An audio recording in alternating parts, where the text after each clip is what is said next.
ஒரு மனிதனுக்கு செல்வம் வரும்போதே, வாய்ப்பு இருக்கும்போதே, இளமை இருக்கும்போதே, துடிப்பு இருக்கும்போதே செய்து கொள். நாளை இருக்குதுன்னு சொல்ல, நாளைக்கு இருப்பியா? ஒருபோதும் வாழ்வதறியார் கருதுவ கோடியும் அல்ல புறனா ஈத்து ஒக்கையும் அதான் கொடுத்து மகிழ்ச்சியடையினா.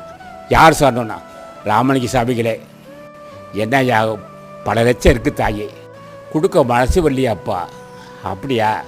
நீங்கள் என்ன திருவடியை பூஜை செய்ய. நான் ஜீவகாரணிய தலைவன், நான் ஜீவகாரணிய வள்ளல், ஜீவகாரணத்துக்கே ஒரு காரணக்கர்த்தா நான் ராமலிங்க சாமிகள்.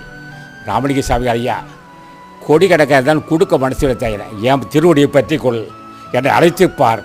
ராமலிங்க சாமிகளே, எனது தாயே, தந்தையே, தயவுடைய தெய்வமே, தயாபரணே, தேவாதி தேவா, ஜீவகாரணத்து தலைவனாக இருக்கக்கூடிய ராமலிங்க சாமிகளே, என் சிந்தையும் செயலும் சொல்லுவார். அந்த வழி அருட்சினா கூடக்கூடிய மனசு வரும். ராமலிங்க